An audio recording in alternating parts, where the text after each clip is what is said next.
owner and creator on littledogretreat.com. We are here today to talk about canine massage and what it is and how you do it. So, a couple different quick things before we get started. Massage and petting are two completely different things. So massage is basically to increase circulation in order to relieve muscle tension and anxiety in a dog. Whereas petting is just for fun, for your enjoyment, for their enjoyment. It's a wonderful bonding experience, but it's pretty much just for fun. So today we're going to talk about actual canine massage. I have with me today Haley Bean, who is our marketing director here at the Little Dog Retreat, and she is ready for a massage today. I want to also mention that if your dog is recovering from any kind of surgery, they have incisions, they have actual sutures in, or if they have broken a bone or actually pulled or torn any kind of ligaments or muscles, do not do massage until they are actually on the uphill of recovery. Talk to your vet about that, but essentially you can start to do massage on pulled muscles and pulled ligaments. It'll definitely help aid in that tension, but you want to make sure they're recovering first. So Haley is here. So first and foremost, when you're rubbing your dog, I'm going to say just really quickly, I always kind of start out with just a quick pet. So you just want to kind of get them, in a position that they're comfortable and let them know that you're going to be doing just kind of some nice, easy petting.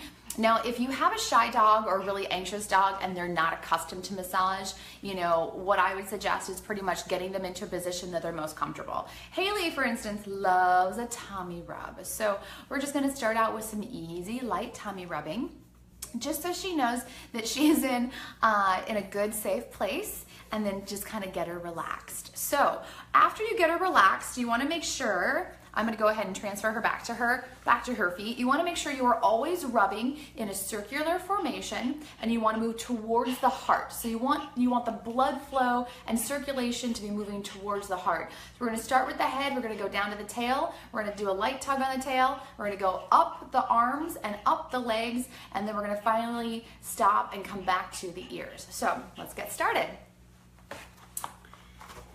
Haley, if she'll sit for me right now and be my model. So Haley, what we're gonna go ahead and do is start with your face. We're gonna just massage under the chin. Under the chin will add confidence to your dog. If you're putting your dog a lot on their head, it's a submissive move.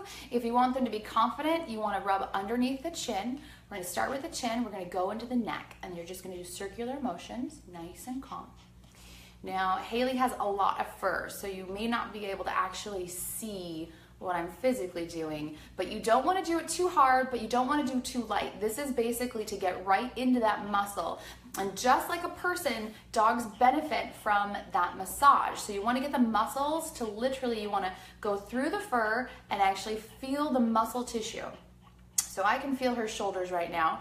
I'm going to go through her shoulders, and then we're just going to make circular motions with our thumbs. We're going to go right into the shoulder blade area.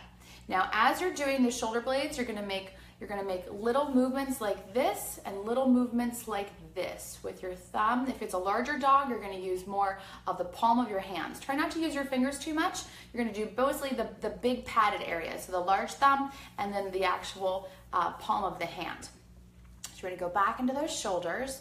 We're going to do circular motions to relieve any kind of shoulder tension and shoulder ache. This is fantastic for dogs with anxiety, dogs that have had a lot of trigger responses to sounds and noises. The next thing we're going to do is start to go through their back. I'm going to go down the spine. And then you can take as long or as slow as you'd like with your dog. The best method is to spend at least about 6 to 10 seconds on each spot. So you can count in your head, or you can just kind of go by feel. As you slowly go down the spine, you're going to lift them so that you can actually get access to their hips. You can basically take your hand like this and prop underneath their hips, because you want to be able to get right into their hip flexors, which is that back hip muscle and back hip bone just before the tail. So I usually, because I work with small dogs mostly, I usually go ahead and lift up their back legs a little bit to relieve the tension. And then I just kind of do either side. And then we'll go to the other side here. Now, when you are doing their hips, we'll go both sides now. You're gonna feel the muscle, and you're gonna notice right when the tail starts to lift, that is the hip flexor. So that particular spot in dogs gets a lot of tension. You'll see your dog stretching and they kind of do the downward dog stretch. That is to relieve tension on those lower hip bones and lower hip muscles. And so you're just gonna move them around enough where you feel the tail lifting on its own naturally with your movement. And again, you're gonna do circular movements. Now, as you're doing this, you can then begin to stretch those actual hip legs. You'll notice, let's see if I can get Haley to go on her side here. So I have my hand propped up underneath her actual abdomen, right below the diaphragm, right at the hip bone. And so as I'm massaging her hips, I can start to relax the muscle and just do a little tug on the actual leg muscles. You can do that on both sides. Again, you want to find the hip bone, massage from the hip bone, and then do a little with your hand, just a little stretch. I'm just gonna hold for 3 to 5 seconds and then relax. Now here's the thing that we were all taught as kids: never pull an animal's tail, never pull a cat's tail, never pull a dog's tail. That is true. However, when you're doing massage to relieve tension, you can actually do a slight gentle tug down. You don't want to pull up, you don't want to pull sideways, just always facing down. So you'll position your arm or your hands, depending upon the size of your dog, right below those hips. And then you're going to find the actual hip bone and you're going to give just a light tug down. That will help, again, relieve tension and strain and stress on those back hip muscles. You're doing great, Haley. So we're going to go ahead and go back to the arms. Now, arms and legs, you never want to pull down on arms and legs. That can actually hurt their tendons, but you want to pull up. So in a massage scenario, you're going to go ahead and start with a paw. You're going to start with a paw. I personally like to do circular motions on the top and then do the bottom. Haley loves foot massages, and I'll show you that in just a second. But you're going to basically follow the muscle tissue up, always towards the heart, never away from the heart. So you want the circulation to be going back to the heart at all times. This is going to help relieve that tension and get your dog really relaxed. A lot of times clients with really stressful dogs, with a lot of anxiety, who aren't very social, will ask me, how did you get my dog to start running around with everyone? And it all starts with massage. So your dog has to feel like they're in a safe place. They have to feel relaxed. And what's going to happen is that circulation is going to force the muscle tissue to actually become more oxygenated, and that's going to relieve the strain and the tension, and then the dog can let go of some of the anxiety that they feel because their shoulders and their back and their tail and their hip bones, hip flexors no longer hurt. So dogs, basically, just like humans, we get that lower back pain, we get that shoulder pain, and they don't really have buddies that are giving them massages except for you. So this will alleviate a lot of tension if you have any of those strained dogs. Now, I've done the front legs. Now we're going to go to the back legs. Same scenario. I always like to prop up their hips a little bit so that they feel supported. Again, petting your dog and massaging your dog are different. The massage is made to do actual circulation through the body to really alleviate any muscle tension. Just petting on the top, which is fantastic on a day-to-day basis, that is not relieving any tension. So you really want to get into those muscles. We're going to go on this side. We're going to go again up from the foot to the ankle, through the knee, and then back up to the hip. Circular motions. I'm going to go ahead and flip her over now, and I'll show you. So with foot massages, here is, let's see if we can get a good foot focal point. Hi, sweetie. So Haley, here are her feet right here. We're going to start with the heels. The heel, you'll feel the bony part of the heel. Just start with a circular massage there, and then you're going to slowly go up the foot towards the toes, and then into the foot pad. Now, if your dog has never experienced a foot massage, they might squirm and kind of get all weird and like, what are you doing to my toes?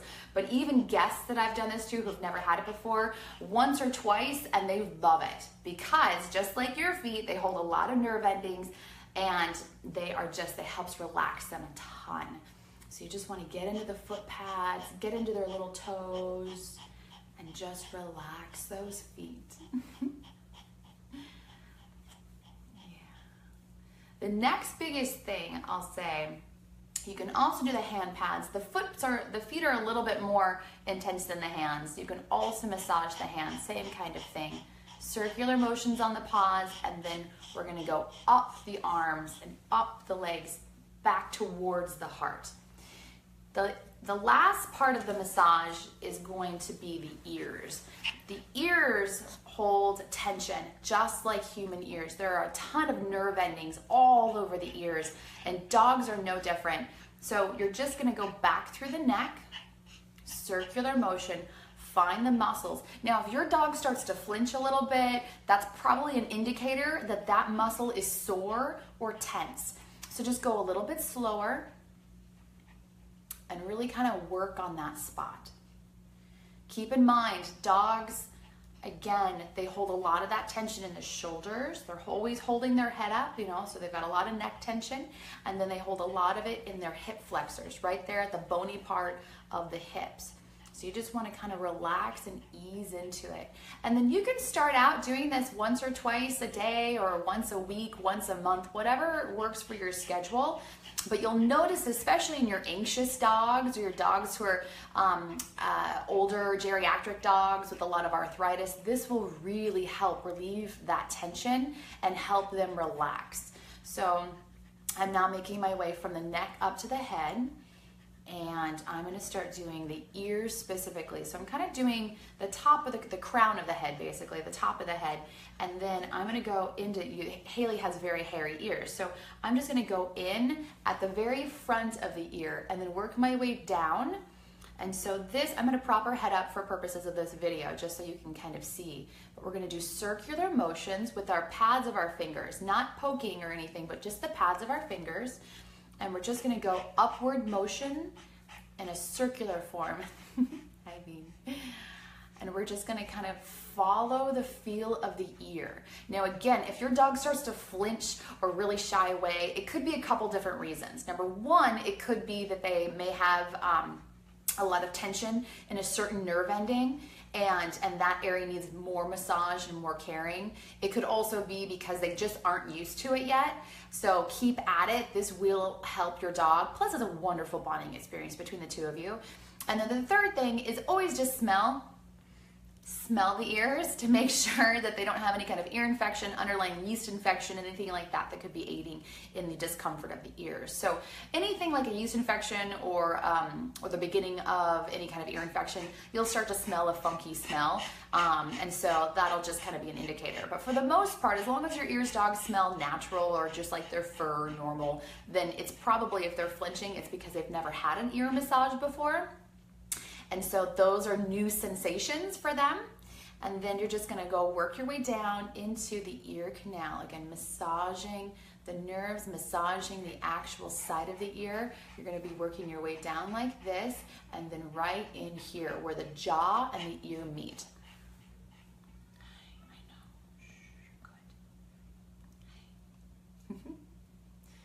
Haley's being our wonderful massage model today. We're gonna go on the other side. I will say this also, always make sure that you're being even. So you don't have to set a timer per se to make sure that you're getting an exact number of time on each side, but you do want to make sure that anything you're doing is in parallel. So if you're going to massage an ear on the left, you need to massage the ear on the right. If you're going to do the hips, you need to make sure you do both hips, massage both the left and the right, and then, kind of go to the center. You want to make sure that you're doing an even distribution of massage on both sides of the body, because if you relax one side and the other side is still tense, it's going to cause an imbalance and actually can cause some extra muscle tension or muscle knots to occur, just like in people. So you just want to make sure that you're being really even with that massage. So if you don't have a lot of time, maybe just pick one element to massage. It can be their ears, it can be their feet. You could just focus on their shoulders or their hips. If you have more time and you've got, you're dedicating a time to this. So Haley right here, she's getting a little bit anxious. So this side probably has a little bit more tension right in there. There you go. Yeah. And I'm just gonna do some extra thumb work right in that side, right in here.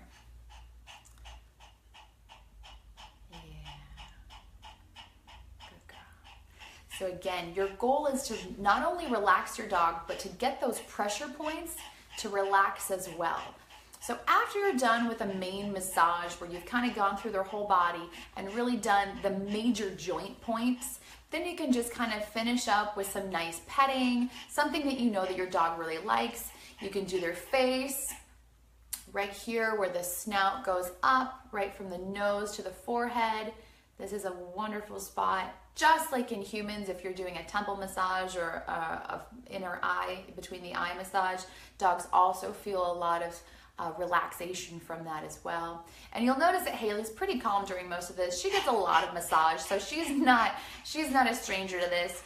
Again, if your dog is flinching or kind of like shying away, it's probably just because they're not used to the sensation of getting those muscles really worked out. So what I always like to do is I'm gonna go ahead and flip her over. Haley loves tummy rubs. So as a reward for being so good during the massage, I just give her a little shoulder, underarm, tummy rub. Again, rubbing is different from actual massage, but both will definitely relax your dog. The massage, once again, is to literally increase circulation. So if you have a dog with arthritis, if you have a dog who is really anxious, if you have a dog who did have a torn ligament or torn muscle and your vet has prescribed that they're fully recovered, which means it's no longer torn, the tissue is back to normal, then they'll definitely benefit from this massage. Just like people, their dogs can get tense, and that tension causes those points in their body to basically stiffen, just like we would. And so you just want to kind of relax them out. Again, always remember you're moving in circular motions with the pads of your hands. So your thumbs and the pads. The larger the dog, the more you're going to use the pads of your hands. The smaller the dog, the more you're going to use your thumbs. But you really want to make sure that you're doing circular motions and going from the body up towards the heart. You want the circulation to always be flowing towards the heart. So, thank you for watching. If you have any questions, feel free to comment below, and also join our private Facebook group called I Speak Dog Training Club, where we talk about dog health tips and tricks. And if you haven't already, definitely check out our Instagram page and our YouTube channel. And I look forward to seeing you again. Have a great day. Thanks.